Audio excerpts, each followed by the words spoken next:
यतो निदहाति वेदः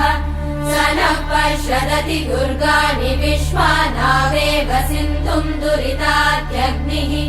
तामग्निवर्णाम् तपसा ज्वलन्तीम् भैरोचनीम् कर्मफलेषु जुष्टाम् दुर्गाम् देवीगुम् शरणमहम् प्रपद्ये सुतरसि तरसे नमः अग्ने त्वम् पारयानव्यो अस्मान् स्वस्तिभिरति दुर्गाणि विश्वा पूष्य पृथ्वी बहुला न उर्वी भवातोकायतनयाय शम्योः विश्वानि नो दुर्गः जातवेदः सिन्धुन्न नावादुरिदातिवर्षि अग्ने अत्रिवन्मनसा गृणानोऽस्माकम् बोध्यभिमराति यतो निदहाति वेदः स नः पश्यदति दुर्गाणि विश्वानावेव सिन्धुम् दुरितात्यग्निः तामग्निवर्णाम् तपसा ज्वलन्तीम् भैरोचनीम् कर्मफलेषु जुष्टाम्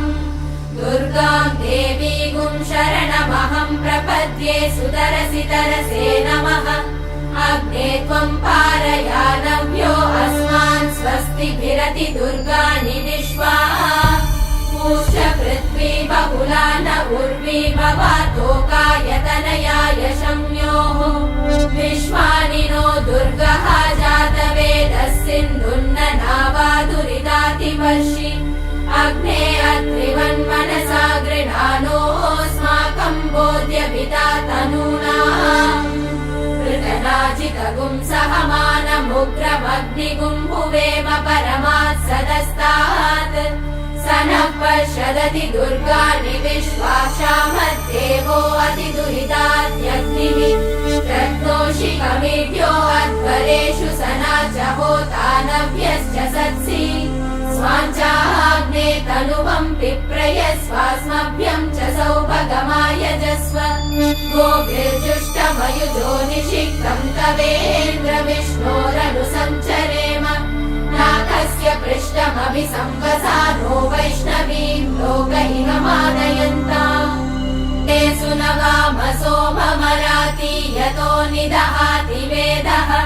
स नः पश्यदति दुर्गाणि विश्वानावेव सिन्धुम् दुरितात्यग्निः तामग्निवर्णाम् तपसा ज्वलन्तीम् भैरोचनीम् कर्मफलेषु जुष्टाम् दुर्गाम् देवीगुम् शरणमहम् प्रपद्ये सुतरसि तरसे नमः अग्ने त्वम् पारयानव्यो अस्मान् स्वस्तिभिरति दुर्गाणि विश्वा पूष्य पृथ्वी बहुला न उर्वी भवातोकायतनयाय शम्योः विश्वानि नो दुर्गः जातवेदः सिन्धुन्न नावादुरिदातिवर्षि अग्ने अत्रिवन्मनसा गृणानोऽस्माकम् बोध्यभिता तनूना पृतनाजितगुम् सहमानमुग्रमग्निगुम् भुवेम यतो निदहाति वेदः स नः पश्यदति दुर्गाणि विश्वानावेव सिन्धुम् दुरितात्यग्निः तामग्निवर्णाम् तपसा ज्वलन्तीम् भैरोचनीम् कर्मफलेषु जुष्टाम् दुर्गाम् देवीगुम् शरणमहम् प्रपद्ये सुतरसि तरसे नमः अग्ने त्वम् पारयानव्यो अस्मान् स्वस्तिभिरति दुर्गाणि विश्वा पूष्य पृथ्वी बहुला न उर्वी भवातोकायतनयाय शम्योः विश्वानि नो दुर्गः जातवेदः सिन्धुन्न नावादुरिदातिवर्षि